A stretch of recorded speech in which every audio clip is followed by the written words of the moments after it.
سورہ یونس کی آیت نمبر 21، سورہ یونس کا تیسرا رکوع اور 11ویں پارے کا 8واں رکوع۔ اللہ رب العالمین نے ارشاد فرمایا وَإِذَا أَذَقْنَا النَّاسَ رَحْمَةً مِّن بَعْدِ ضَرَّاءَ مَسَّتْهُمْ، اور جب ہم آدمیوں کو رحمت کا مزہ دیتے ہیں کسی تکلیف کے بعد جو انہیں پہنچی تھی، یعنی جو تکالیف پہنچی ہیں اس تکلیف کے بعد ہم تکلیف کو دور کر دیتے ہیں اور رحمت کا مزہ دیتے ہیں۔ اذا لہم مکر فی آیاتنا، جب بھی وہ ہماری آیتوں کے ساتھ مکر و فریب کرتے ہیں، داؤ چلتے ہیں۔ اللہ تعالیٰ نے اہل مکہ پر قحط مسلط کیا جس کی مصیبت میں وہ 7 برس گرفتار رہے، یہاں تک کہ ہلاکت کے قریب پہنچ گئے۔ پھر اللہ تعالیٰ نے رحم فرمایا، بارش ہوئی، زمینیں سرسبز ہوئیں۔ تو اگرچہ اس تکلیف میں اور راحت دونوں میں قدرت کی نشانیاں تھیں، اور تکلیف کے بعد راحت آرام بڑی عظیم نعمت تھی، اس پر شکر لازم تھا، مگر بجائے اس کے کہ وہ نصیحت پکڑتے، انہوں نے نصیحت حاصل کرنے کے بجائے فساد اور کفر کی طرف وہ پلٹ گئے۔ قل اللہ اسرع مکرا، اے محبوب آپ فرما دیجئے اللہ کی خفیہ تدبیر سب سے جلد ہو جاتی ہے اور اس کا عذاب دیر نہیں کرتا۔ ان رسولنا یکتبون ما تمکرون، بے شک ہمارے فرشتے تمہارے مکر لکھ رہے ہیں اور تمہاری خفیہ تدبیریں اعمال لکھنے والے فرشتوں پر بھی چھپی نہیں ہیں۔ جو تم مکر و فریب کرتے ہو اعمال لکھنے والے فرشتے اسے جانتے ہیں اور لکھ رہے ہیں۔ تو جب اعمال لکھنے والے فرشتوں سے یہ چیزیں چھپی نہیں ہیں تو اللہ علیم و خبیر سے کیسے چھپ سکتی ہیں؟ تو اللہ تمہیں اس کی سزا دے گا۔ هو الذی یسیرکم فی البر والبحر، وہی ہے کہ تمہیں خشکی اور تری میں چلاتا ہے اور تمہیں سفر کرنے کی طاقت و قدرت دیتا ہے۔ خشکی میں تم پیدل اور سوار منزلیں طے کرتے ہو، اور دریاؤں میں، سمندروں میں کشتیوں اور جہازوں سے سفر کرتے ہو۔ وہ تمہیں خشکی میں، دریا اور سمندروں میں، دونوں میں سیر کے اسباب عطا فرماتا ہے، سواریاں عطا فرماتا ہے، طاقت ہمت دیتا ہے۔ حتی اذا کنتم فی الفلک، یہاں تک کہ جب تم کشتی میں ہوتے ہو، وَجَرَيْنَ بِهِمْ بِرِيحٍ طَيِّبَةٍ، اور وہ کشتیاں اچھی ہوا سے انہیں لے کر چلتی ہیں، یعنی جب کشتیاں لوگوں کو اپنے اندر بٹھاتی ہیں، کشتیوں میں لوگ بیٹھتے ہیں اور وہ کشتیاں چلتی ہیں، ہوا بڑی موافق ہوتی ہے، کوئی سمندر میں طوفان یا اونچی اونچی لہریں نہیں ہوتی، وَفَرِحُوا بِهَا، اس پر وہ خوش ہوتے ہیں، اس بات پر خوش ہوتے ہیں کہ ہوا موافق ہے، موسم بہت اچھا ہے۔ آج بھی دنیا کا یہ اصول ہے کہ سمندر میں سفر کرنے سے پہلے موسم کے حالات دیکھے جاتے ہیں۔ اسی طرح ہوائی جہاز، وہ بھی موسم کے اوپر اس کا سارا دار و مدار ہے۔ ہوائی جہاز کا دار و مدار بھی موسم پر ہے۔ موسم کی خرابی ہو تو فلائٹیں بسا اوقات ملتوی ہوتی ہیں، بسا اوقات کینسل ہو جاتی ہیں۔ جاءتها ریح عاصف، ان پر آندھی کا جھونکا آتا ہے، یعنی موسم بہت اچھا ہوتا ہے، یہ خوشیاں منا رہے ہوتے ہیں، گناہ کر رہے ہوتے ہیں کہ زوردار آندھی آتی ہے اور سمندر میں طوفان آ جاتا ہے۔ وَجَاءَهُمُ الْمَوْجُ مِنْ كُلِّ مَكَانٍ، اور ہر طرف لہریں انہیں گھیر لیتی ہیں، ہر طرف سے لہریں آتی ہیں۔ وَظَنُّوا أَنَّهُمْ أُحِيطُ بِهِمْ، اور وہ سمجھ لیتے ہیں کہ اب ہم گھر گئے، چاروں طرف سے ہمیں گھیر لیا گیا ہے۔ دعوا اللہ مخلصین لہ الدین، اس وقت اللہ کو پکارتے ہیں خالص اس کے بندے ہو کر، اور کہتے ہیں لئن انجیتنا من هذه لنکونن من الشاکرین، کہ اگر تو اس سے ہمیں بچا لے گا تو ہم ضرور شکر گزار ہوں گے، تیری نعمتوں کا شکر کریں گے، تجھ پر ایمان لائیں گے اور خالص تیری عبادت کریں گے۔ کیونکہ ہم نے اکثر بحری جہازوں کا اور کشتیوں کا سفر نہیں کیا اور نہ ہم اس کے عادی ہیں، لیکن گاڑیوں میں، بسوں میں، ٹرینوں میں، ہوائی جہازوں میں بیٹھتے ہیں۔ جو ہوائی جہاز میں بیٹھتے ہیں وہ جانتے ہیں کہ کبھی موسم بہت خراب ہو جائے اچانک سے، اور ہوائی جہاز وہ بڑی تیزی سے حرکت کرنے لگے اور لوگ ادھر ادھر گر رہے ہوں، اس وقت دل سے لوگ اللہ کو یاد کرتے ہیں اور توبہ کرتے ہیں۔ لیکن جب ہوائی جہاز نارمل جا رہا ہوتا ہے، ہر سیٹ کے سامنے اسکرین پر لوگ اس اسکرین کو دیکھ کر کتنے گناہ کرتے ہیں۔ بہت کم لوگ ہیں جو اپنی نگاہوں کی حفاظت کرتے ہیں، بہت کم لوگ ہیں جو اس وقت استغفار کرتے ہیں، ذکر کرتے ہیں۔ فَلَمَّا أَنْجَاهُمْ إِذَا هُمْ يَبْغُونَ فِي الْأَرْضِ بِغَيْرِ الْحَقِّ، پھر اللہ جب انہیں بچا لیتا ہے، جبھی وہ زمین میں ناحق زیادتی کرنے لگتے ہیں اور وعدے کے خلاف کر کے، وعدہ خلافی کر کے کفر اور معصیت میں مبتلا ہوتے ہیں۔ یا ایھا الناس، اے لوگوں، انما بغیکم علی انفسکم، تمہاری زیادتی، تمہاری بغاوت تمہاری ہی جانوں کا وبال ہے، اس کا تمہیں خود نقصان ہوگا۔ متاع الحیات الدنیا، دنیا کے جیتے جی برت لو، یہ دنیا کی زندگی کا حقیر سامان ہے۔ ثم الینا مرجعکم، پھر تمہیں ہماری طرف پلٹنا ہے، پھرنا ہے۔ فننبئکم بما کنتم تعملون، اس وقت ہم تمہیں بتا دیں گے، ہم تمہیں خبر دے دیں گے جو تم کیا کرتے تھے، اور تمہیں تمہارے اعمال کا بدلہ دیں گے۔ جس دنیا کی زندگی پر ہم فخر کرتے ہیں، اسی کے لیے جیتے ہیں، اسی کے لیے مرتے ہیں، اس کی حقیقت آگے بیان کی جا رہی ہے۔ انما مثل الحیات الدنیا کماء، دنیا کی زندگی کی مثال تو ایسی ہی ہے جیسے وہ پانی انزلناہ من السماء، جسے ہم نے آسمان سے اتارا، فاختلط به نبات الارض، تو اس کے سبب زمین سے اگنے والی چیزیں گھنی ہو کر نکلیں، مما یأکل الناس والانعام، جو کچھ آدمی اور چوپائے کھاتے ہیں، یعنی پھل، پھول، پودے، فصلیں اس بارش کے پانی کی وجہ سے خوب نکلیں،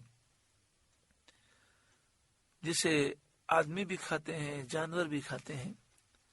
حتیٰ یہاں تک کہ اذا، جب اخذت الارض زخرفہا، یہاں تک کہ جب زمین نے اپنا سنگار لے لیا، یعنی زمین خوبصورت ہو گئی۔ جس طرح کسی چیز پر سجاوٹ ہوتی ہے تو یہ فصلیں، یہ باغات، یہ پھول، یہ پھل زمین کی سجاوٹ ہیں۔ زمین خوب پھولی پھلی، سرسب و شاداب ہو گئی، وزینت اور خوب آراستہ اور خوبصورت ہو گئی، وظن اہلها انہم قادرون علیہا اور زمین کے مالک سمجھے کہ یہ ہمارے بس میں آ گئی، ہم اس پر قادر ہیں، کہ کھیتیاں تیار ہو گئیں، پھل رسیدہ ہو گئے، پھلوں میں رس آ گیا، اب ہم خوب کھائیں گے پیئیں گے۔ ایسے وقت اتاہا امرنا لیلا او نہارا ہمارا حکم اس پر آیا رات میں یا دن میں، یعنی اچانک ہمارا عذاب آیا، بجلی گرنے کی شکل میں یا اولے برسنے کی شکل میں یا آندھی چلنے کی صورت میں۔ فجعلناها حصیدا تو ہم نے اسے کر دیا کاٹی ہوئی، یعنی کھیتی ہم نے برباد کر دی۔ کأن لم تغن بالامس گویا کہ کل تھی ہی نہیں، اس کا وجود ہی ختم کر دیا۔ یہ مثال ہے انسانی زندگی کی،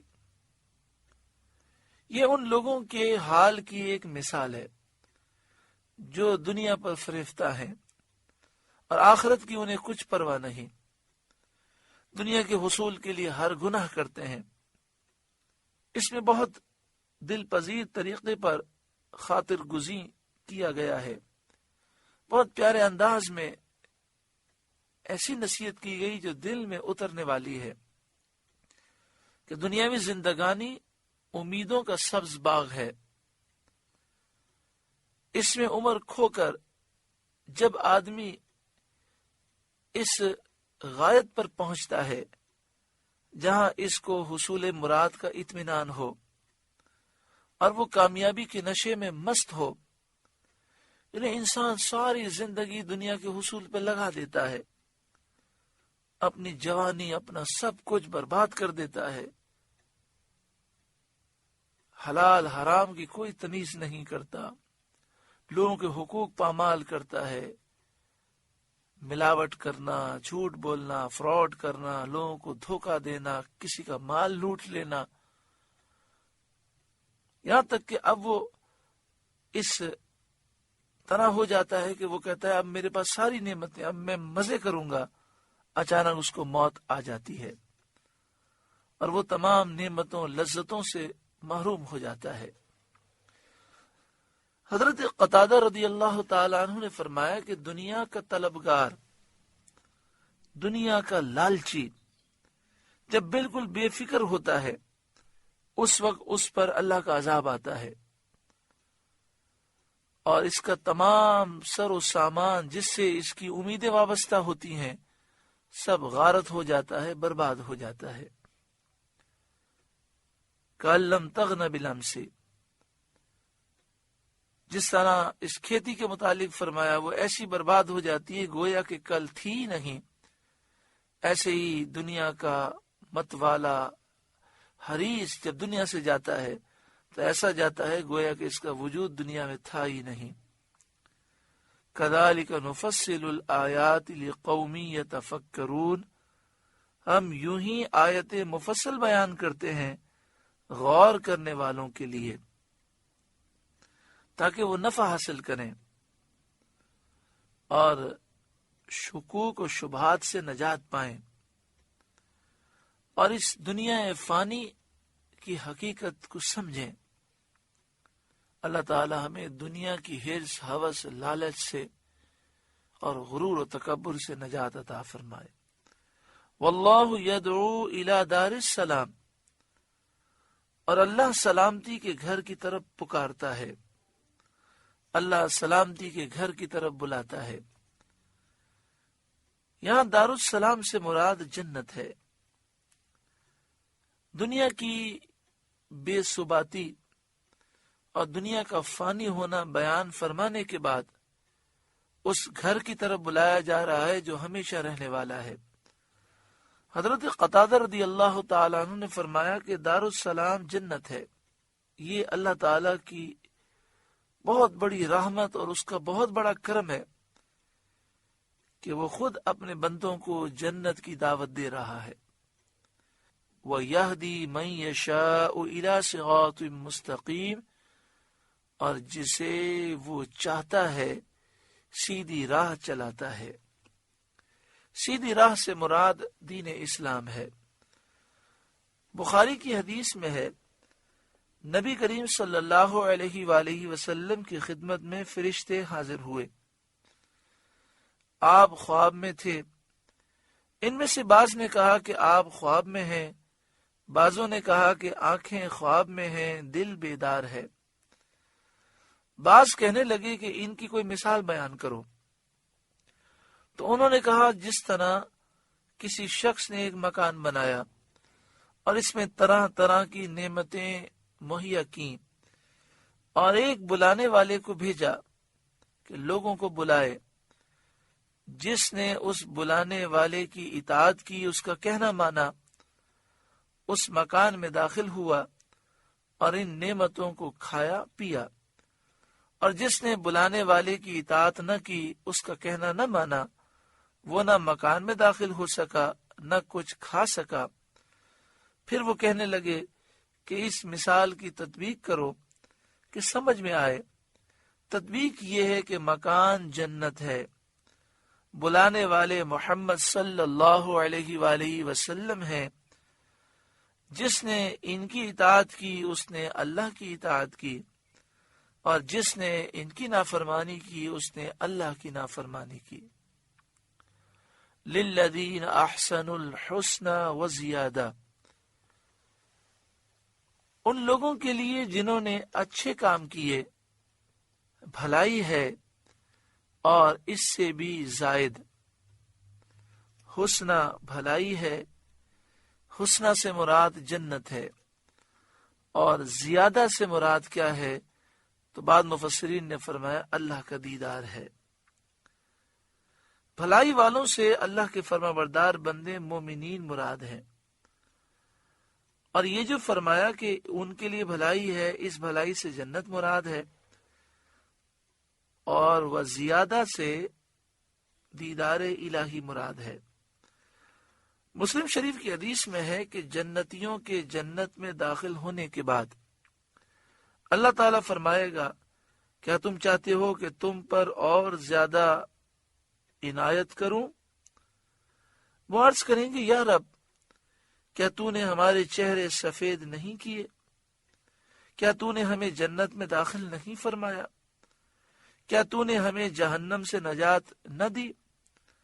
حضور صلی اللہ علیہ وآلہ وسلم نے فرمایا، پھر پردہ اٹھا دیا جائے گا تو دیدار الہی انہیں ہر نعمت سے زیادہ پیارا ہوگا۔ سیاستہ کی بہت حدیثیں یہ ثابت کرتی ہیں کہ وہ زیادہ سے مراد اس آیت میں اللہ تعالیٰ کا دیدار ہے۔ وَلَا يَرْحَقُ وُجُوهَهُمْ قَتَرٌ وَلَا ذِلَّةٌ، اور ان کے منہ پر نہ سیاہی چڑھے گی اور نہ ہی ذلت چڑھے گی، کیونکہ سیاہی اور ذلت تو جہنمیوں کے لیے ہے۔ اولئک اصحاب الجنہ، وہی جنت والے ہیں، ہم فیہا خالدون، وہ اس میں ہمیشہ رہیں گے۔ والذین کسبوا السیئات جزاء سیئۃ بمثلہا، اور جنہوں نے گناہ کیے تو گناہ کا بدلہ اسی جیسا ہے۔ وترہقہم ذلہ، اور ان پر ذلت چڑھے گی۔ نیکیوں کا جو ثواب ہے وہ کم از کم 10 گنا ہے۔ ایک نیکی کی جائے تو ثواب 10 نیکیوں کے برابر ملتا ہے، اور اس میں اللہ تعالیٰ اضافہ فرماتا ہے، 700 گنا تک کیا جاتا ہے، اور جس کے لیے اللہ تعالیٰ چاہتا ہے اس سے زائد اضافہ فرماتا ہے۔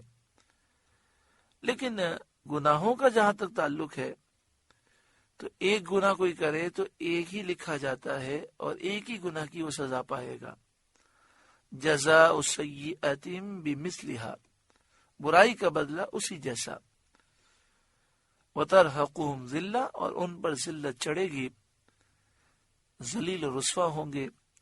ما لہم من اللہ من عاصم انہیں اللہ سے بچانے والا کوئی نہ ہوگا۔ کأنما اغشیت وجوہہم قطعا من اللیل مظلما، گویا ان کے چہروں پر اندھیری رات کے ٹکڑے چڑھا دیے ہیں، یعنی اتنے چہرے کالے ہوں گے کہ ایسا ہوگا گویا کہ اندھیری رات کے ٹکڑوں پر ٹکڑے ان کے چہرے پر چڑھے ہوئے ہیں، وہ کالے سے کالے ہوتے جائیں گے۔ اللہ کی پناہ۔ اولئک اصحاب النار، یہی جہنمی ہیں، ہم فیہا خالدون، وہ اس میں ہمیشہ رہیں گے۔ اللہ ہمیں ایمان پر خاتمہ نصیب فرمائے، اللہ ہمیں جہنم سے محفوظ فرمائے۔ وَيَوْمَ نَحْشُرُهُمْ جَمِيعًا، اور جس دن ہم ان سب کو اٹھائیں گے اور تمام مخلوق کو حساب کے لیے جمع کریں گے۔ ثُمَّ نَقُولُ لِلَّذِينَ أَشْرَكُوا، پھر مشرکوں سے فرمائیں گے، مَكَانَكُمْ أَنْتُمْ وَشُرَكَاؤُكُمْ، اپنی جگہ رہو تم اور تمہارے شریک، یعنی وہ بت جن کو تم پوجتے تھے۔ فَزَيَّلْنَا بَيْنَهُمْ، تو ہم انہیں مسلمانوں سے جدا کر دیں گے۔ وَقَالَ شُرَكَاؤُهُمْ مَا كُنْتُمْ إِيَّانَا تَعْبُدُونَ، اور ان کے شریک ان سے کہیں گے تم ہمیں کب پوجتے تھے؟ یعنی قیامت کے دن ایک ساتھ ایک گھڑی ایسی شدت کی ہوگی کہ بت اپنے پجاریوں کی پوجا کا انکار کر دیں گے اور اللہ کی قسم کھا کر کہیں گے ہم نہ سنتے تھے، نہ دیکھتے تھے، نہ جانتے تھے، نہ سمجھتے تھے کہ تم ہمیں پوجتے ہو۔ اس پر بت پرست کہیں گے کہ اللہ کی قسم ہم تمہیں کو پوجتے تھے۔ تو بت کہیں گے فَكَفَى بِاللَّهِ شَهِيدًا بَيْنَنَا وَبَيْنَكُمْ، تو اللہ گواہ کافی ہے ہم میں اور تم میں، ان کننا عن عبادتکم لغافلین، کہ ہمیں تمہارے پوجنے کی خبر بھی نہ تھی۔ ہنالک تبلو کل نفس ما اسلفت، یہاں ہر جان جانچ لے گی جو آگے بھیجا۔ یہاں پر ہر جان کو معلوم ہو جائے گا کہ اس نے کیا آگے بھیجا ہے۔ وہ اچھے اعمال تھے، برے تھے، نقصان دہ تھے، مفید تھے، سب چیزیں ظاہر ہو جائیں گی۔ وَرُدُّوا إِلَى اللَّهِ مَوْلَاهُمُ الْحَقِّ، اور اللہ کی طرف پھیرے جائیں گے جو ان کا سچا مولا ہے۔ وَضَلَّ عَنْهُمْ مَا كَانُوا يَفْتَرُونَ، اور ان کی ساری بناوٹیں ان سے گم ہو جائیں گی۔ یعنی یہ جو بتوں کو اللہ کا شریک بتاتے تھے اور معبود ٹھہراتے تھے، یہ ساری باتیں باطل اور بے حقیقت ثابت ہوں گی۔ سورہ یونس کا تیسرا رکوع مکمل ہوا۔ اللہ رب العالمین اس رکوع کے نور سے ہمارے قلوب کو روشن و منور فرمائے۔ یہاں پر یہ فرمایا گیا کہ اللہ جنت کی طرف بلاتا ہے۔ اس بلانے پر جو سچی پکی توبہ کر کے حاضر ہو جائے، دنیا بھی سنور جائے گی اور آخرت بھی سنور جائے گی۔ ساری زندگی گناہ کرنے کے باوجود نہ دنیا میں چین ہے، نہ گھر میں چین ہے، نہ دل میں چین ہے۔ آئیے ہم اللہ تعالیٰ کی بارگاہ میں سچی پکی توبہ کریں، آئیے ہم آخرت کی فکر کریں، آئیے ہم آخرت کی تیاری کریں، اس مختصر سی زندگی میں اللہ کو راضی کر لیں۔ جب ہم نے اللہ کو راضی کر لیا، اس کے محبوب صلی اللہ علیہ وآلہ وسلم کو راضی کر لیا، تو دنیا بھی سنور جائے گی، ہر چیز میں برکت بھی ہوگی اور قبر و آخرت میں بھی کامیابی نصیب ہوگی۔ اللہ تعالی ہمیں عمل کی توفیق عطا فرمائے۔ آپ سے گزارش ہے کہ قرآن کے اس پیغام کو آگے پہنچا کر ثواب جاریہ حاصل کریں۔